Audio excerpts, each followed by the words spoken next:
Media Day. Jayson Tatum talks about his recovery and Joe Mazzulla support. We get an inside look at a more mature Jaylen Brown, and Anfernee Simons drops a quote that everyone was upset about, but it's not as bad as it sounded. It's all right now on the Locked On Celtics podcast.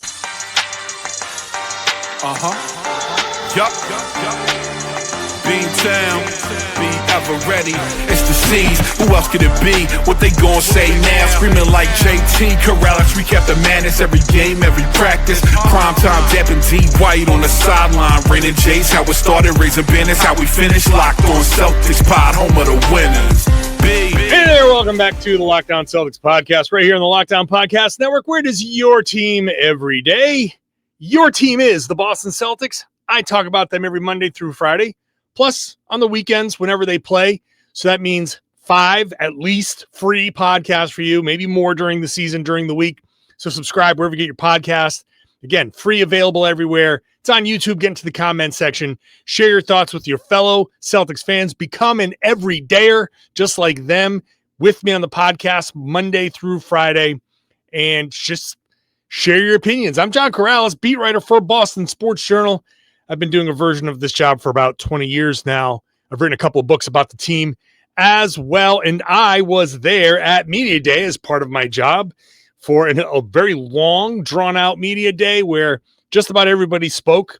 And, some interesting comments here and there. There's, certainly not enough to fit into this 30-minute or so podcast, but the 3 biggest things that I took away are going to be in here. You're going to hear the guys, you're going to hear directly from these players, so you get the full quote and you get the full kind of like context inflection, which is going to be very important for Anfernee Simons, who, when you take a bit of his quote, which I tweeted out, people did not like the way that sounded.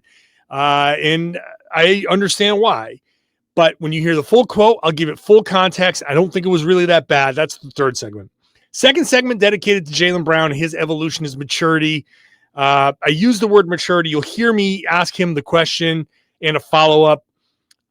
It's really super interesting to me because I think it's kind of a new Jaylen Brown. But we got to start, obviously, I think, with Jayson Tatum's recovery. He's the one who spoke. Let's just dive into it. Jayson Tatum talking about a potential turning point in his recovery and just explaining how it's gone. This is like different phases of it. And I think, the toughest part was at the beginning, just kind of being in disbelief. And you really for me, I had to accept it. I think at the moment I accepted that this happened and this was going to be a part of my life and my journey.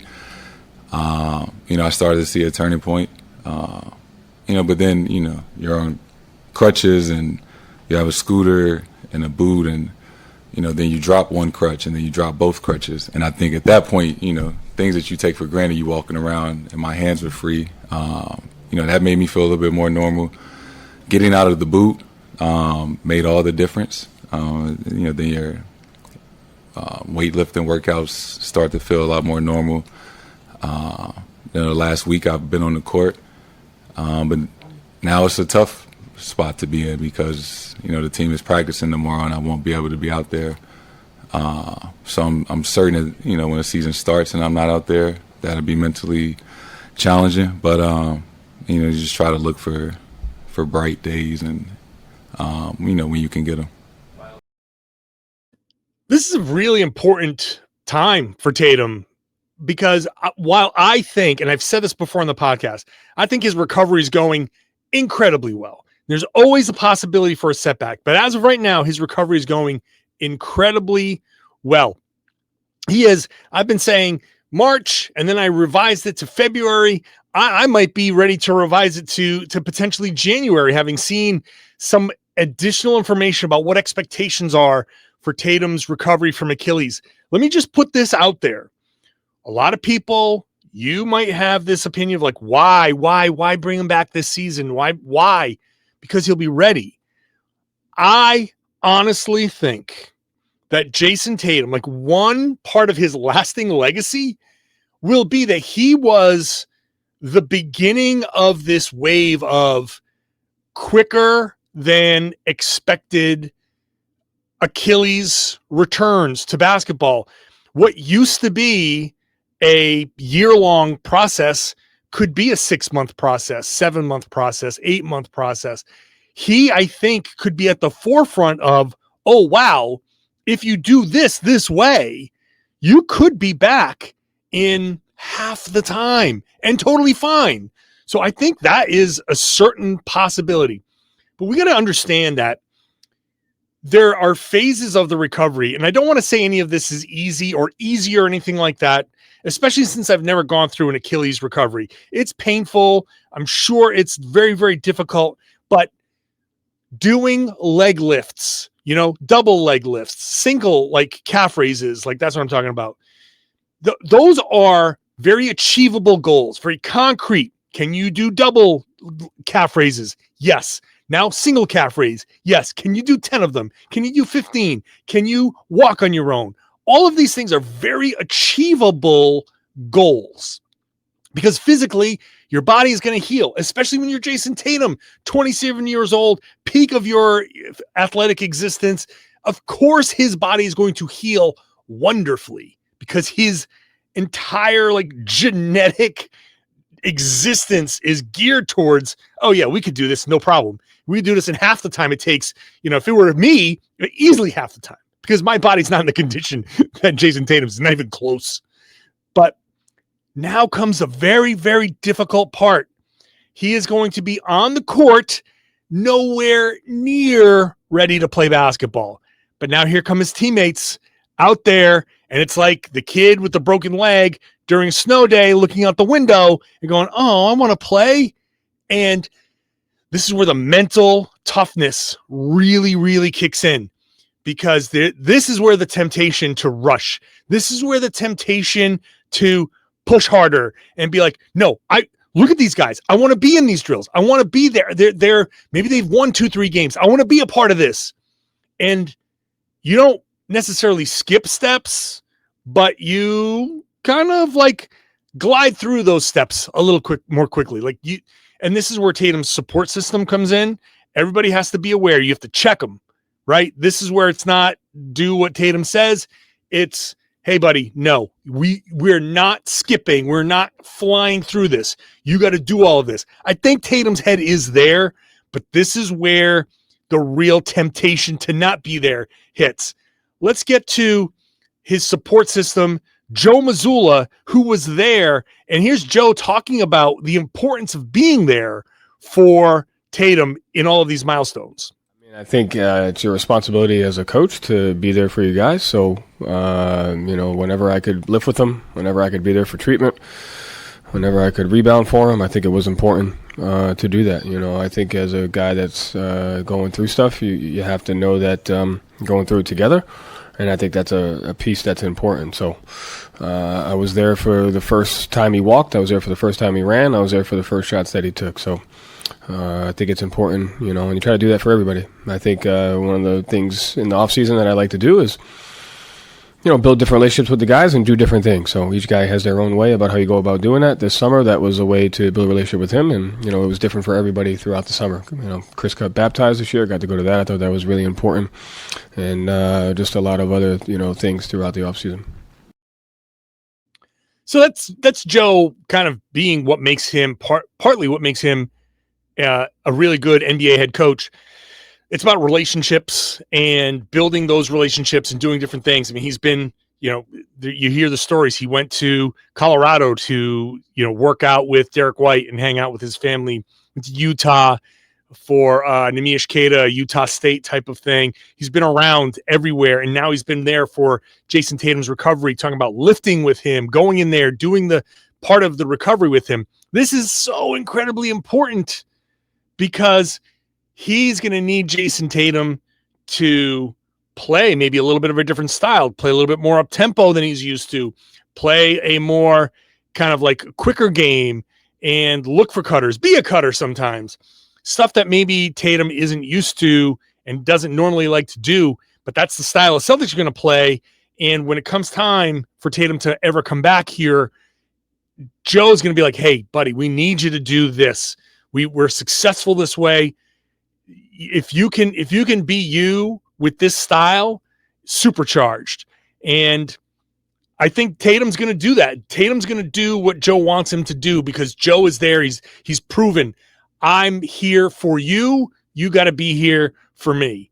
And I think that's what building a relationship is all about. So I think everybody helping Tatum avoid the temptation of speeding up during this training camp, super, super important. Joe's relationship with Tatum and getting Tatum to come around to this kind of revised style going to be incredibly important as well. So that's the Jayson Tatum portion. Let's get to the Jaylen Brown portion. His evolution. I am really, do I need to be checked on my attitude after hearing Jaylen Brown? Because I am super pumped about the vibe that I'm getting from Jaylen Brown. You'll hear what he has to say next. Today's show is brought to you by FanDuel. If you're a new customer over at FanDuel, you can bet $5 and you, if you win, will get $300 in bonus bets. So pick a bet, whatever bet it is, make it the easiest bet that you can find. Win, get, a couple bucks out of it, and then you really get the big win, $300 in bonus bets. And that you can use across the app. You can build a same game parlay. You can try player props. You can do live lines during games, right? There's a lot of times where a team unexpectedly goes up 20 and the line changes and you're like, that's not going to last. And you can bet a live line, and maybe that's a way to kind of feel out the game first. You don't have to just dive into it cold. You can feel the game out and then bet a live line. So whether you're a casual fan or if you love diving into the stats, FanDuel makes the game day experience really a lot better. So go check it out at FanDuel.com. When you sign up, it'll ask you to set your limit, set your budget, only bet what you're allowed to, what you can afford to lose or allowed to lose maybe. So make sure you're gambling responsibly over at FanDuel. Download the FanDuel app today and get started. Thanks for making Locked On Celtics your first listen every day. That's the Locked On Celtics logo for the people on YouTube, because I don't know how to press buttons anymore. Thank you for making Locked On Celtics your first listen. Check out Locked On NBA, which I'm hosting Locked On NBA Game Night on Wednesdays this season with Jake Madison of Locked On Pelicans. It's going to be a fun season. When the games start, Game Night covers all the games 7 days a week, 5 days a week. Locked On NBA in the afternoons gets you more of a debate style kind of podcast. So check that out wherever you get your podcast. Let's get to Jaylen Brown, who, if you've paid attention to Jaylen, I think he's been putting himself more out there. The Twitch stream, he was streaming all day. I got to peek a little bit, and he was giving some behind the scenes stuff. I think the good thing about the part, at least that I saw, you really got a good sense of a lot of the minutia that these guys have to go through on media day. Like, talking to people like me is only part of it. And I know they're probably going to get real sick of talking to me as the season goes on, but all of the Jumbotron bits, the little, hey, what's your favorite Halloween candy? Oh, what kind of music is your least favorite? Like all that kind of stuff. Those little things that you see on the Jumbotron, they do it all, almost all of it on media day. They have like a second day during the season where they go back in and do a lot more, but they get a ton done on this day. But Jaylen's putting himself out there. Something that I noticed, and I had to ask him about it. Listen, his answer, I think, is really, really good. You seem to be putting yourself out there a little bit more. You're doing your streaming. You're doing a lot more, a little bit more visible than before. Is that part of a kind of like a new attitude, a new phase, a new approach? What's all that? I think I would say that. A lot of times I've felt like I had to operate a certain way in order to try to kind of protect myself, and it was kind of the way that I feel like I had to be in order not to like lose my mind a little bit. But I feel like I've gotten to a point in my life where I'm at peace, and I feel like I can express more of myself to the world in a sense where I just haven't opened up at all over the last 5, 6, 7, 8, 9, 10 years. So just starting that journey, I started maybe a year ago, doing some different things, designing, just expressing myself more creatively, but, more so showing the world who Jaylen Brown really is. Would you call that like just a different level? I'm going to say the word maturity, not that you were immature before, but like, is there a different level of maturity there? I think just a different level of peace that I've been able to reach, internally, where at times I would struggle with the dynamic between certain things, maneuvering through certain spaces, dealing with the media, dealing with the expectations, and dealing with, the pressure that kind of comes with being in the position that you're in. So I had to like close myself off so I could not lose my mind a little bit. But I'm at the point now where I feel like, I don't care.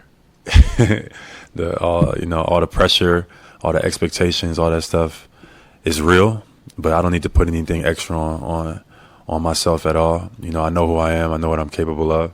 So I'm going to just shine my light and let the chips fall where they may. I love that answer. I love that answer. So I think when it comes to our growth, just as human beings, we go through a phase as children where we have, like, you talk about 0 F's given, like 0, I do not care. I am a child. I'm going to run around. I'm going to flail my arms. I'm going to say whatever I want and do whatever I want. I don't care because I'm a child. I have a niece and a nephew, both very young, and that's kind of, kind of their vibe, right? They just, I'm going to go over here now and I'm going to throw this rock, or I'm going to say something embarrassing and I don't care what the ramifications are. And then there's a point in your tweens into your teen years and then into your 20s where you really start to care. You care a lot about what people think. And it starts to shape your insecurities. And you're like, oh my God, am I popular? Does this person like me? Am I good looking enough? Am I, smart enough? All of those insecurities creep in. And then there's the key is starting to eliminate all of those as you get older and realize that, you know what? It doesn't matter. There's so much less that matters in life than what you really think. Like, you could take all of the things, you put them down on paper and list, these are all the things that matter. Chances are you can cross off like 90% of that. And 10% of that is really all that matters. And if you can get yourself down to only caring about that, you're in a good spot. And I kind of think that's where Jaylen is going.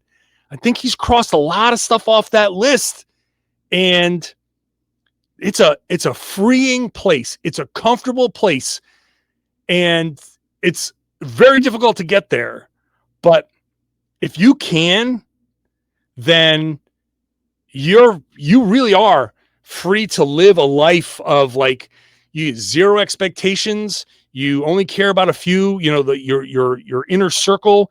There's a level of people that are on your periphery. You're like, whatever, doesn't matter necessarily. And you start to whittle away at these insecurities and these things. And man, it is so great there. It is so great. Jaylen getting there, because when I tell you, I believe every word that he said, because at the beginning where he's like, there was a time in my life where I did care and I was like, yeah, buddy, I know. Oh, do I know? Because I saw it. I saw it on the floor. I can see when you fell asleep on the floor, but it wasn't even fall asleep. It was just staring into the abyss, and I could hear the grinding gears in the head going, okay, I made that mistake. I can't make this other mistake. And then that's invariably where you get burned back door. And, those things start to go away. And I think heading into this season, and he had a great answer. I don't have time to play it, but he had a great answer similarly about people thinking the number one option thing is overrated, or too important. He's like, he kind of said it's overrated. And, it's not the driving force that I like this summer thought that it would be. I don't know if his opinion is going to change. I don't know if this was something, look, if he is not sincere, then I'm going to ask him what acting classes he took over the summer, because I believe him. I honestly believe that answer, lock, stock, and barrel, I think is absolutely true. And that changes my mind about the stuff that I was saying. You remember, if you're listening, if you're an everyday or you listen and you say, oh yeah, John, aren't you the one that said there's a world where he thrives as the number one and at the end of the season he asks for a trade to go be a number one somewhere? And I'm like, yeah, 100%. I said that. I'm pulling back on that now because Jaylen said this, and if this is where he is mentally, I'm less afraid of that. I think, and I'm not saying he doesn't still ask for a trade or anything like that. I don't know how this season's going to go. Maybe he does, maybe he doesn't. Like, you can't predict necessarily, but I can tell you that hearing him talk, I'm less inclined to think he's a flight risk in that manner. So all I can say is kudos to Jaylen for this, I think, incredible. I did use the word maturity. I think it is another level of maturity. It's growth. I think it's personal growth. That level of peace that he's talking about is maturity, to understand how to achieve that peace. So I come away from this media day most impressed by Jaylen Brown, because, like, wow, man, that is an incredible place to be mentally. If that's where he stays mentally all season long, wow. I'm expecting like big things. And oh, by the way, the wrist thing that I talked about yesterday, he said it's not a big, he was just like using his left hand. So I don't know. That's where Jaylen just being Jaylen. All right. Now, Anfernee Simons said something about him playing defense or not playing defense that really upset a lot of people on social media. I'm going to play his entire quote. It's not as bad as it seemed. That is next.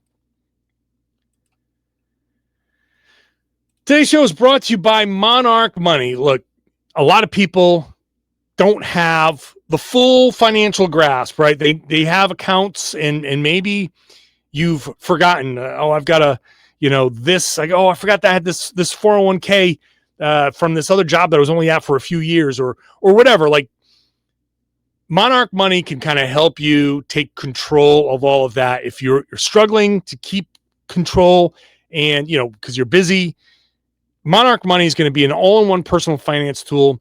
It kind of puts everything together in a clean, easy-to-use interface. You can use it on your phone. You can use it on your laptop. If you've been putting off organizing your finances, Monarch does the heavy lifting for you. You can link all of your accounts. Just take a few minutes, and then they give you clear data visuals, smart categorization of your spending, and then you can feel in control of your money without touching a spreadsheet, finally, right? So whether it's maximizing your investments, identifying why you're not saving as much as you thought, like, why am I in this financial position? I thought I'd be in a better spot. Monarch Money can kind of help you keep a clear view of your financial health week to week, long-term, all of it. So don't let an opportunity slip through the cracks. Use code LOCKDOWNNBA at monarchmoney.com for half off your first year. That's 50% off your first year at monarchmoney.com with the code LOCKDOWNNBA. Hey, thanks for making Locked On Celtics your first listen every day. Do appreciate you being an everyday or being here 5 days a week. The show is free, available everywhere, and it's on YouTube. You're watching now already. But if you're looking to subscribe, you get all this content. I'm there at all the practices. I'm at the games, inside stuff that hopefully you're not going to get anywhere else. More free podcasting you're going to get anywhere. So I was there for Anfernee Simons. I asked him, look, we all know what Anfernee Simons can be. Tom Westerholm's big Anfernee Simons guy. He's talked him up a lot. I think there's a world where Anfernee can stick around here, but he's going to have to play some defense. And that being the big storyline with him, I asked him about it. Obviously, everybody knows you as an elite scorer. One of the criticisms about you is defensively on that side of the ball. Right. What have you spoken to Joe about when it comes to that? The Celtics are a defensive-minded team. And what do you think you can bring on that end? Yeah, we've talked about it, and it's just a matter of if I want to do it or not. You know what I mean? It's really that simple. Like I said, coming into a culture like this, you have to be able to adapt, or you're not gonna be in the position that you want to be, and whether it's playing or not playing. So to me, it's really that simple, and that's the honest conversations we had about it. And he always says that you're not as bad as people think you are, and so that's good to hear. But also, I got to do the work to get better in that end and focus in on exactly what we need to do on the defensive end. And so, like I said, I'm pretty excited about being pushed into a new level of which I can reach. So the first part of that quote is not good. It comes down to whether I want to do it or not. It's that simple. Is not the setup that I think he had hoped to put out there. Because I think when you listen to the entire quote, he is saying that in a way that's taking personal responsibility. He is taking ownership of the fact that he hasn't really wanted to in the past, which that doesn't make it any easier for people in Portland. Because if I'm a Blazers fan and I'm hearing that, I'm like, well, we wouldn't have wanted you traded if you wanted to play defense. And that is a fair reaction. So Blazers fans who just get pissed off, just like there's nothing I can say to change a Blazers fan. Like, absolutely not. Like, if I'm coming at this from the Portland perspective, I'd be like, well, what the hell, man? Like, you could have been part of Portland's plan moving forward. Now, from a Boston perspective, he could be part of the Celtics plan moving forward, or he could be the part that helps the Celtics get the guy that they're going to move forward with. But just an ability to play defense, it has to be part of it. So I think what he's saying is it's up to me. Like, my translation of that to normal, everyday conversational English and not basketball doublespeak is, yeah, I just got to do it. And, it's up to me to go out there and prove it. And I know that Mazzulla is going to push him. I know that Jaylen Brown is going to push him. I know that Derek White is going to push him. They're going to tell him, we need you to play defense. If they are in a film session and Anfernee Simons is standing there and getting back cut, they're gonna say, like, look, you can't be this. You can't be this guy because we can't put you on the floor, especially in crunch time situations, and have you be this guy defensively. So the choice is yours. In fact, Anfernee Simons. Have I been saying Hardaway? Anfernee Simons. The choice is yours. It's up to you. I think he was saying that, but saying it very poorly. Now, will he be that guy? I don't know. But he understands it. When I asked him about the defense as soon as I said the word defense, he's like, yep. He knows. We all know. We're not stupid. He's not stupid.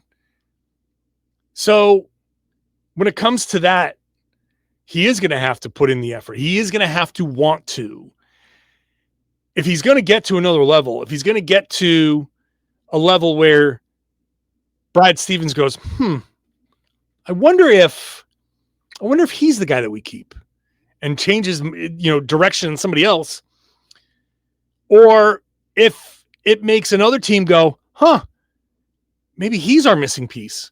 He's going to be our cornerstone. We're going to be the team that pays him, and we'll give the Celtics the big that they're looking for in exchange, because this guy, with this effort, with that defense, he can be the guy for sure. So all he needs to be is like halfway decent. Like, he can't be the guy that you obviously pick on when it's a back and forth game at the end of the fourth quarter, and it's just like, oh, well, where's Anfernee's guy? Pick and roll with him and just torch him. Can't be that guy because you're just not going to get on the floor in those situations. If you can't get on the floor in those situations, guess what? You're not making $30 million a year, not making $20 million a year. You're making less because this is the second apron era. This isn't like 10 years ago where it's like, hey, I don't care if he doesn't play defense. He can score like crazy. And, we got an owner that will pay the luxury tax, so who cares? Those days are gone. I hope he and his agent understand that. Those days are gone. And look, I asked Brad Stevens about finding these diamonds in the rough, and I said, it's the second apron era. You can't miss. And he said, can't miss on the big contracts. He specified that. So Anfernee Simons looking for a big contract. Everybody understands you can't miss on a big contract like that. So if Anfernee Simons is going to go out there and be like, I don't feel like playing defense today, then guess what? That's $1 million less than you get paid this summer, right? Like that's how he's got to look at it. Every time you don't put the effort in on defense, that's money coming out of your pocket. Oh, that's another $1 million. That's another $500,000. That's another $750,000. Down the tubes, play the flushing sound. Nope, there he goes. Back cut again. Another $500,000. Bye. Teams are not going to want to pay you that money. So, yes, it sounded bad. And honestly, this is the stickiest quote you're ever going to find because he will not be able to shake it. Whenever he gets back cut, it's that whole thing. It comes down to whether I want to or not. It's that simple. Boom. Big block letters on social media, meme style. Boom. Anfernee Simons, back cut. Anfernee Simons gets stuck on a screen. That headline, boom. It's just going to be relentless. It's going to stick to him. It's going to be like that little piece of cellophane when you're unwrapping something, it sticks to your hand, you do this, and it sticks to this part of your hand. You're like, God, why does this thing keep sticking to me? Can't shake it. That's what he's going to face if he doesn't play defense. That headline, maybe it's a good thing. Maybe him saying it that poorly is a good thing because he's going to get burned and that thing's going to make the rounds. And he's going to be like, God, I don't want to be around that. So you get two choices. Either you just like lean into it and never play defense again, or be like, I don't want to be embarrassed. I'm going to play some defense. And on this team with Mazzulla and Tatum and Brown and all those guys like Derek White and Peyton Pritchard, they're all going to be like, buddy, hey, play some defense. You're not quitting on us because we're not quitting on you. So poorly said, but hopefully there will be a positive ending to that. A lot more from Media Day is available on Boston Sports Journal, where I wrote up my reactions to a lot more, including Peyton Pritchard, Sam Hauser. A lot of guys talked. So lots of that stuff is out there. Celtics practice every day this week except for Thursday as of right now. So inside stuff. I will be there at the practice facility. I'll be on the floor. I'll be watching these guys. So I'll be your eyes and ears and bringing you free podcasting, talking about everything that's happening, everything the guys are saying, everything that they're doing on the floor that I can report. It's all going to be here. So make sure you're subscribed to this show. It's available everywhere. It's free. It's on YouTube. Get into the comments section. Share your thoughts about all the stuff that I've played you here today. Let me know what you think. And then I'd love it if you shared the podcast, spread the word, tell everybody you should be listening to and watching the Locked On Celtics podcast here on the Locked On Podcast Network, your team every day.